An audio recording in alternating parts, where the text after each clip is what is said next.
Hi, boys and girls. Today you're going to be listening to The Wind in the Willows, Chapter 2, The Open Road.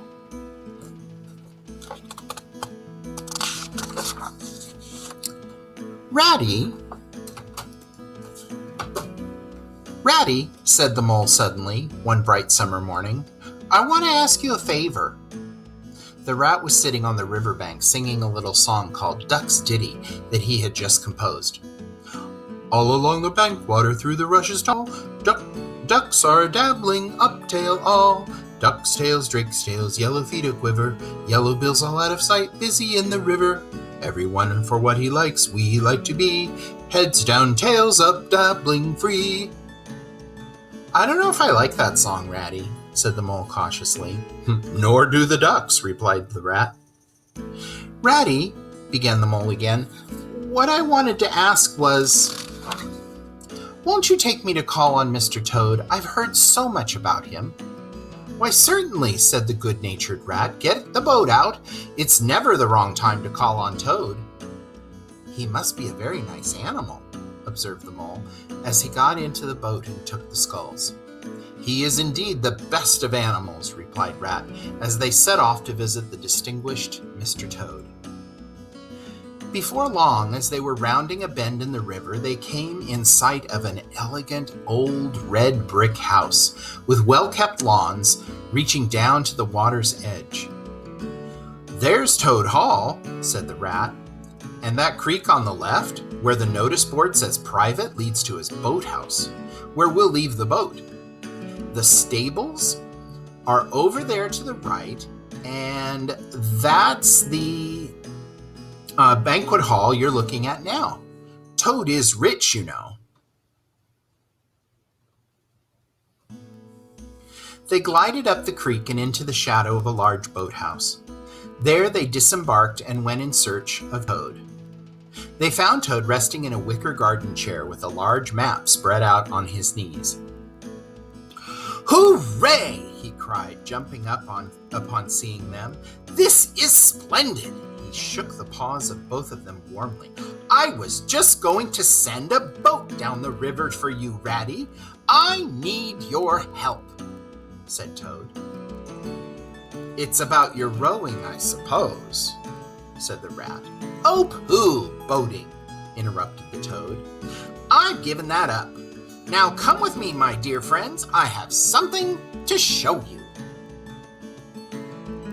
He led the way to the stable yard, and there they saw a gypsy caravan, shining with newness and painted a canary yellow and green.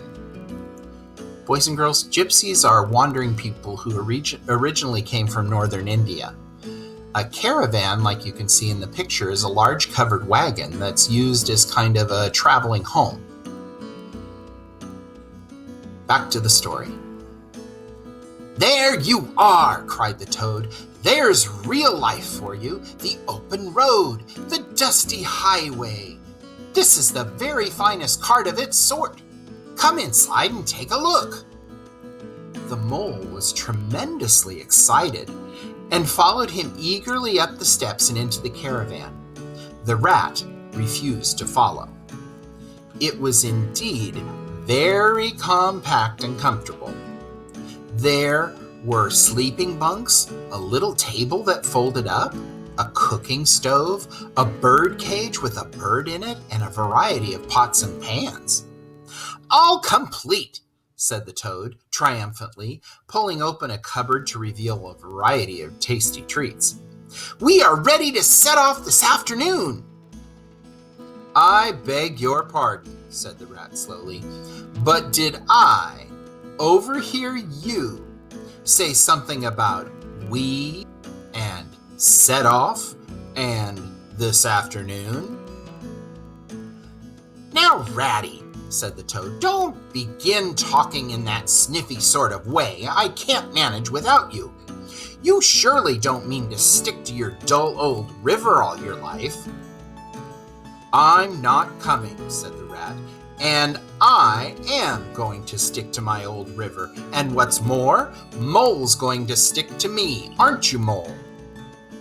Oh, of course I am, said the mole loyally.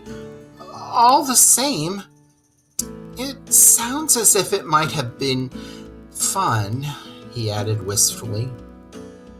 The rat saw that Mole was disappointed. He hated disappointing people. Toad was watching both of them very closely. "Come along in and have some lunch," he said diplomatically, "and we'll talk it over. We needn't decide anything in a hurry." During luncheon, Toad spoke enthusiastically of the joys of the open road, so much so that the mole could hardly sit still in his chair. Before long, unable to disappoint his friends, the rat had agreed to go.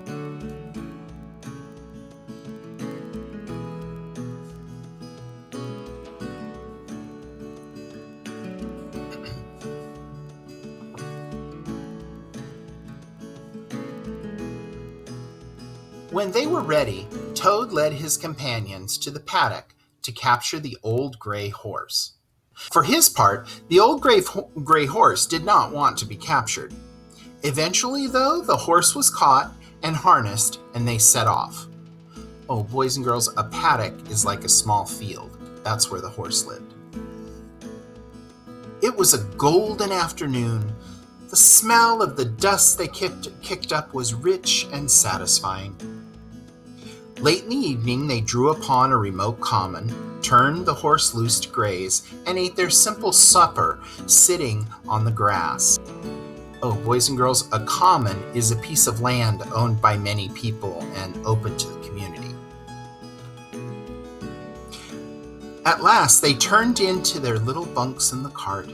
Toad sleepily said, "Well, good night, you fellows.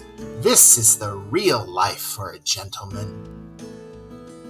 After so much open air, the toad slept very soundly, and no amount of shaking could rouse him the next morning.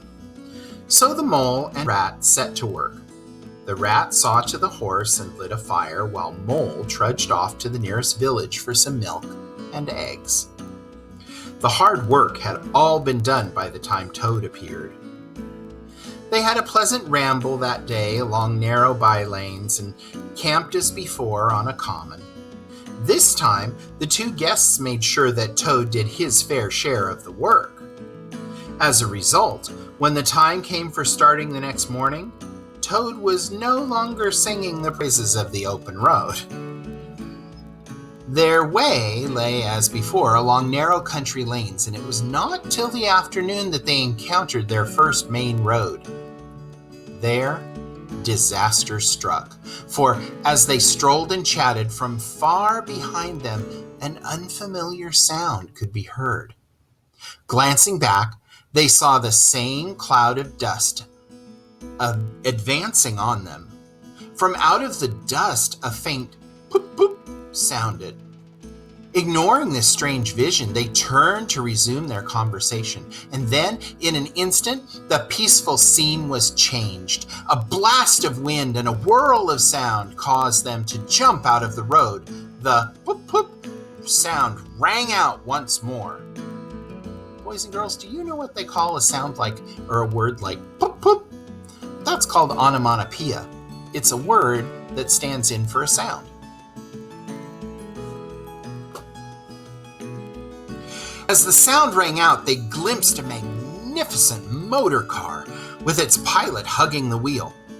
This splendid vehicle flung a cloud of dust in their direction and then was gone. At the sight and sound of this vehicle, the old gray horse reared and backed toward a ditch. Before long, the canary yellow and green colored cart lay on its side.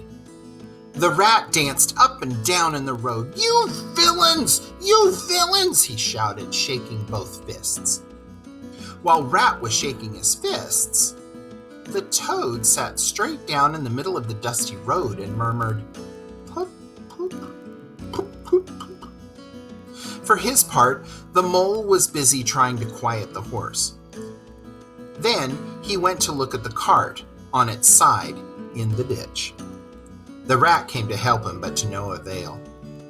"Hi, Toad!" they cried. "Come and help us!" The toad did not reply, so they went to see what was the matter. They found him in a sort of trance, his eyes still fixed on the dusty road. The rat shook him. "Are you coming to help us, Toad?" he demanded. "Wonderful sight," murmured the toad. "The real way to travel." "Oh, stop being a fool, Toad," cried the mole. "And to think I never knew," continued the toad. "But now that I do, what dust clouds shall soon spring up behind me." "What are we going to do with him?" asked the mole of the rat. "Nothing at all," replied the rat firmly. "You see, I know him too well. He's now possessed. Never mind him. Let's go and see what there is to be done about the cart." A careful inspection showed them the cart was in a hopeless state. The rat knocked the horse reins over his back and took him by the head, carrying the birdcage in the other hand. "Come on," he said grimly to the mole. "It's 5 or 6 miles to the next town, and we shall just have to walk."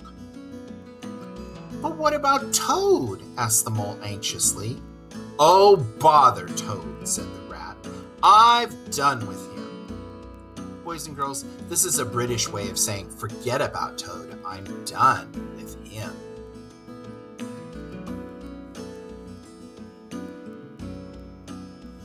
They had not proceeded very far on their way, however, when there was a patter of feet behind them, and Toad caught up.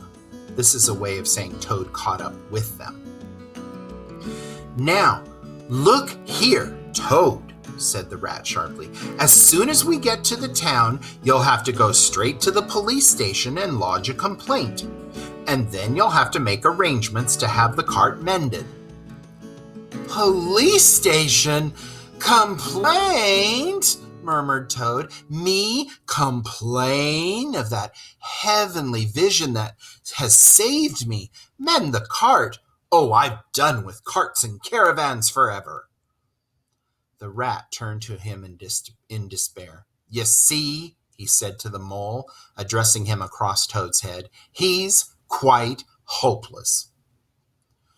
On reaching the town, they left the horse at the stable and gave what directions they could about the cart. They went home by train and escorted Toad to his house. Then they got out their boat from the boathouse and set off for home. The following evening, the mole was sitting on the bank fishing when the rat, who had been chatting to friends, came strolling along to find him. "Ha, Mole, have you heard the news?" he said. "Toad went up to town and ordered a large and very expensive motor car." So, boys and girls, what do you think is going to happen next? That's the end of Chapter 2 of The Wind in the Willows, The Open Road.